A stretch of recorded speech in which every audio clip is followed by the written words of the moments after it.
Yes, here I am again, driving in the van. So, excuse me not looking directly at you majority of the time, because I am a lot of back roads to get to where I'm going. But nonetheless, like I said earlier in my previous video, I'm like finding it really difficult to navigate my household, my schedule, and when to do these videos. And this just works, right? Because I'm in the car and I'm driving and I can't do anything else. So but okay, so I thought that this video I would go ahead and update you guys on my journey through the RN program.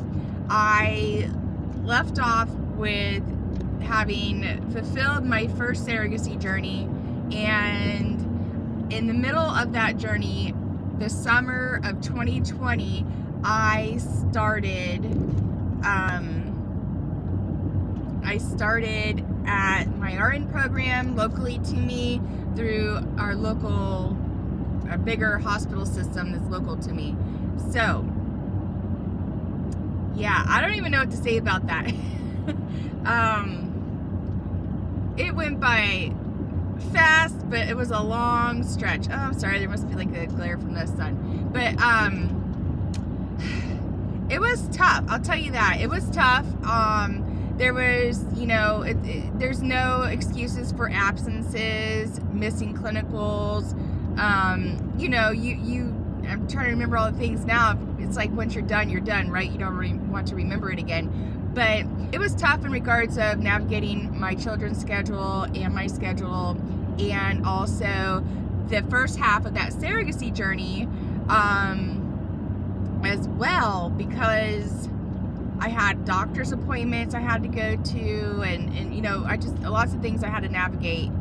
But in the end, I ended up delivering the twins in August of 21, and it was during our break. This particular school at that time, we'd had off for summer, so it literally worked out. It couldn't have been any better of a scenario. It totally worked out. I did go back after the twins. I got medical clearance. My school required that, and I want to say it was like 17 days later, it was something crazy like that I was already back after postpartum back. And I also was exclusively pumping for those babies until they left and went back home. And then that's a whole nother thing. I actually donated to a NICU, or not a NICU, but essentially a milk bank that does fortify breast milk for babies that are in the NICU. I'm sorry, I gotta look out for, it's early morning and the deer are kind of like, doing our thing this time of year. I've already seen two. But anyways, back to what I was saying. So, needless to say, I went through the first half of the program, got through summer, delivered the twins, got back into it. We were back at our third level, and our third level was essentially where we were going to do a ton of clinicals. A lot of rotations and a ton of clinicals in preparation for like our bigger exams, and we were doing like some of the math that's associated with nursing and things like that in preparation for our final stretch, our final semester, where we would be like back to back with exams. We were going to do our preceptorship, which I think I'm going to say was 62 hours, 168 hours, something like that. And also we had a final like capstone presentation that we had to do for all the students, all of our peers and faculty. So, and needless to say, I got back, everything was going great, got into clinicals. I don't know what was going on with me. I definitely had a lot on my plate, but the math portion of this program is essentially a pass or fail. I mean, it is, you do have like, a certain, score that you need to make, and I forget what that was, but essentially it was like pass or fail. And you had 2 attempts.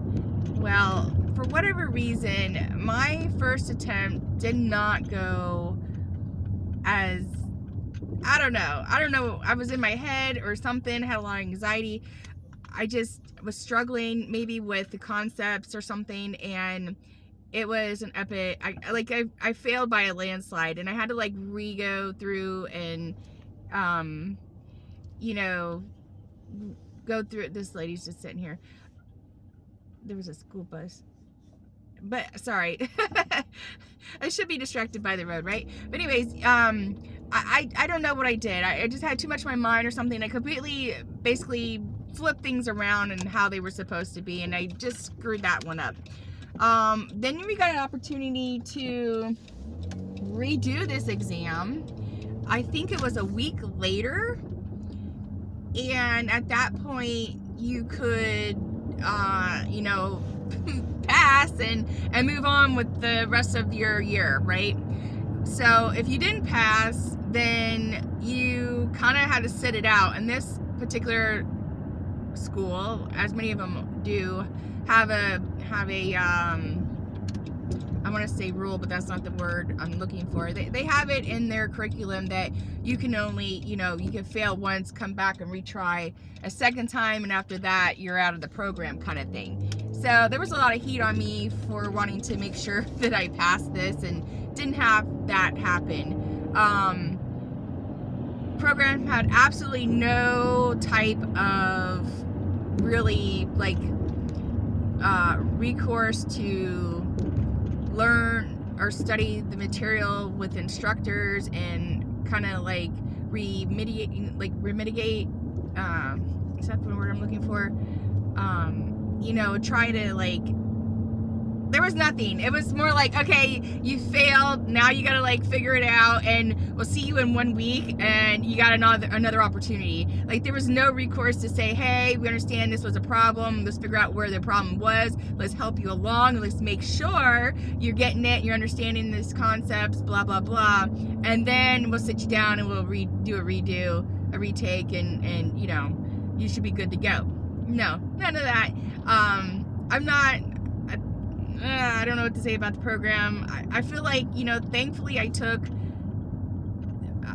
was an LPN, and I went through the course of a year to become an LPN, and I'm thankful that I took that route because, honestly, I feel like I learned more in school to become an LPN than I did in this entire RN program. I know, right? What is that?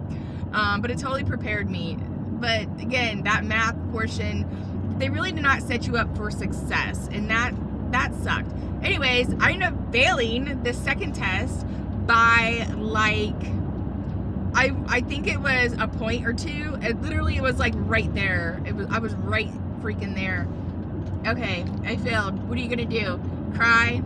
Make it quick and just move on with your life, So I got over it. It took me about 24 hours. I was a mess, but I got over it. I already knew I'd be back in the program. I had to sit out a whole year because you had to wait for that particular semester to roll back around so you can be enrolled into that class again. So that's why I had to sit out an entire year. I got busy with work. I let them know that I had more time on my plate and I wanted to pick up assignments. And that's what I did. I chugged along, and I just worked a lot. I studied a lot. I studied things and concepts that we already, had gone over, and I made it a point to kind of front load some of the stuff and stay on top of it, like pharmacology and some of the physiological stuff and concepts, because I didn't want to feel like I slid back, because I knew that once I came back after a year, I would be thrown into this math section again where I need to get past that, and I knew that we would be right on clinicals, and I would be in there would be a lot of testing that I would need to do and do well with. So that was my game plan, and that's exactly what I did. And when we came back, I spent a lot of time, especially over the summer prior to returning. I think it was like the fall, because it was right after I'd done a few assignments working as a school nurse. Yeah. And I just really got good with these math concepts to make sure there was nothing that was going to stop me. So that went great. I passed with flying colors. Everything kept moving along. I did well with my clinicals and didn't have any trouble.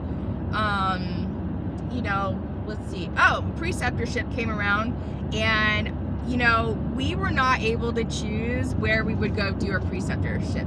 So a lot of people would be like on, I don't know. I don't think we had anyone on psych, stuff like that, but like just rather regular like ortho floor or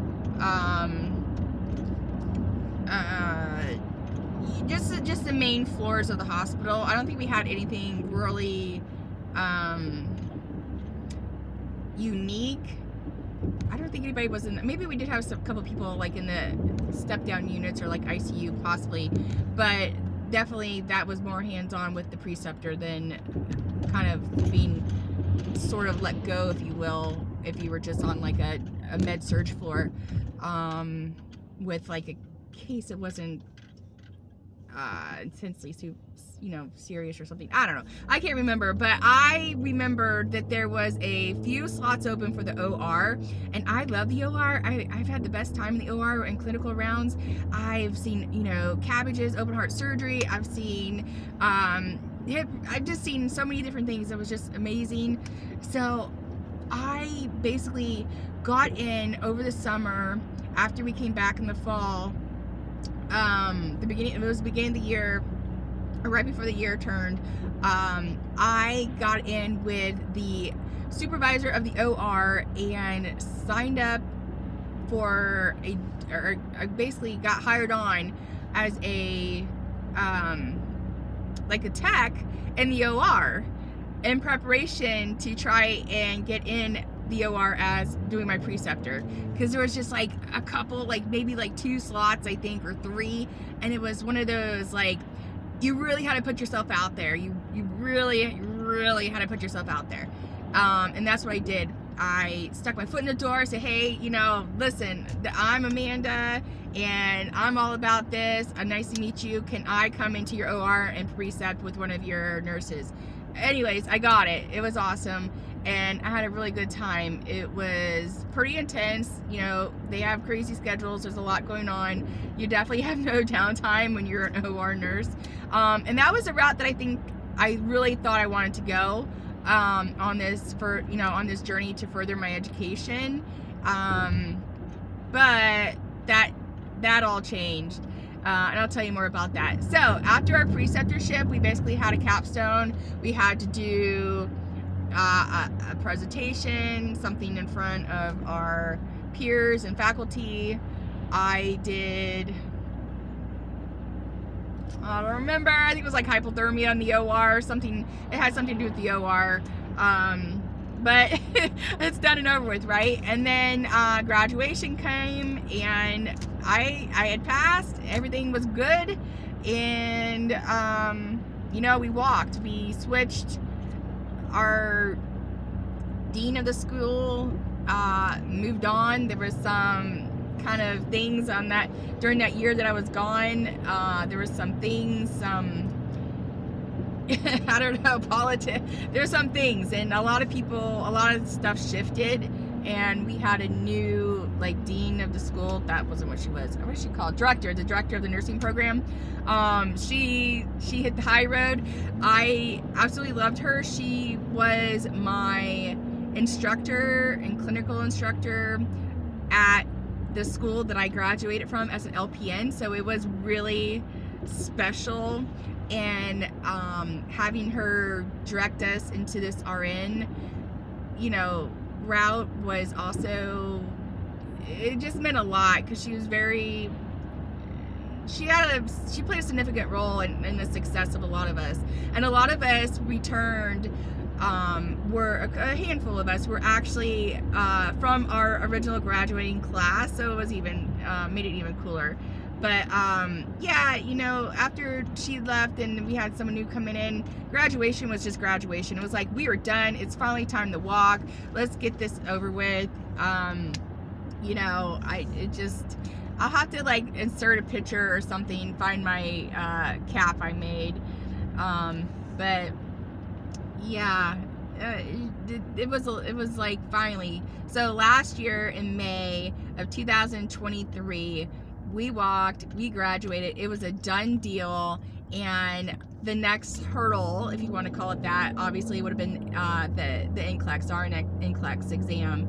And I took a little bit of a break. Then I kind of put some time into it. I didn't have a real actual study regimen or any materials specifically that I used to study.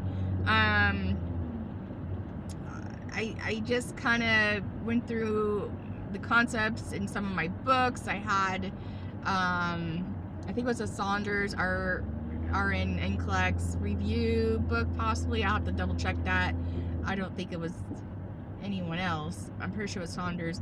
But, yeah, my goal was that I would sit for and take the NCLEX prior to my birthday. My birthday happens to be in August, so I just had my birthday, and that I would sit for that, and that would be my little birthday present, you know, me getting that score. But I'll have to do a whole nother video on that. That was intense. I had to drive like an hour and 15 minutes. I did all the things that you see people do. You get up early, drive past it one other day before, have a good breakfast, just totally, you know, have your Zen moment and meditate. But I got shut off at the bare minimum of questions. I didn't know how to feel about that. It was kind of emotional, because you don't really get any warning. You don't really know, like, hey, did I just bomb this really badly? And they're like, get out of here. We don't even want to see you do all the questions. Or, you know, did I do really well? I did pay for the early results, and just before my birthday, like 3 days before my birthday, something like that, I had my results back, and it was like the best feeling of the world. Especially having to sit out and take that time off really stung. It really hurt. You know, I feel like the program really should have had a better system in place in situations like that. That just seemed like a lot of waste of time, energy, and finances. I mean, you know, and resources. That really sucked, because I had to pay my tuition when I did fail that. I had to complete and pay for all that tuition, and then obviously tuition all over again. Yeah. Yeah, so I just wanted to do this second video to kind of touch base on basically how it was with the RN program, going through it, being pregnant with twins, and just you know, all the things and where things are. So yeah, I'm an RN. I graduated. I made that happen, which is super exciting. And I, you know, during that time, actually, so this will be part 3 of my update, which will happen to be kind of like the tail end of school. I want to say probably like June, July, August, I started pursuing the second surrogacy journey, which was with a different set of intended parents. And then, you know, going back into that final year, basically, and graduating. So yeah, that was something. I actually did not, we matched, I want to say it was in end of September, very early October possibly, and we went through all the steps for legal and all the things related to surrogacy. You have to do, you know, your medical clearances and workups and just all the different things. So we did not do a transfer for little baby until after I had graduated. It was literally like, I think that very next week or the same week. I'll have to go back and look, but yeah, that is where my journey ended with the twins, and picked up with the second journey and graduating the RN program and getting those awesome credentials behind my name. Over this past summer, I worked as an LPN because I was trying to find specific work schedule that fit my needs with my class schedule. Yeah, there's gonna be another update. Back in class, and you know, it was that particular nursing director, she'd always said, don't ever let your licenses lapse because you never know. And it was like perfectly perfect, and I never knew. But it worked out fantastic. But yeah, so that's that. I don't know, I kind of lost my train of thought. I am up on campus looking for parking and watching for people. So I'm gonna go ahead and wrap this up, and I'm probably gonna do another car video, but maybe this one will be later on today to kind of recap that second surrogacy journey. And I will hopefully not be moving. How's that sound? All right, guys, take care. Again, thank you so much for being a part of my journey and letting me share all these awesome things with you. Again, you know, if you're subscribed and you stuck around all this long time, thank you so much. Look forward to having more and more content and videos coming. I got a lot of things that I want to do and stuff up my sleeve, so to speak. I don't want to kind of speak to it yet, but definitely there are things happening in this new chapter of my life. And again, thank you so much. So if you just coming across this, and you know, bottom line, I'm a non-traditional student, I'm a single mother, and I'm on this mission to get back 14 years of my life that I lost.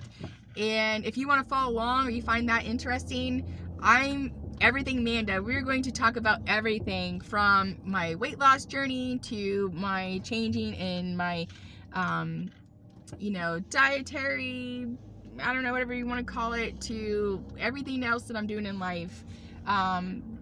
Like this video and subscribe, and get ready to ride along with me for more. All right, thank you. I'm rambling now. Take care. Have a great day, and God bless.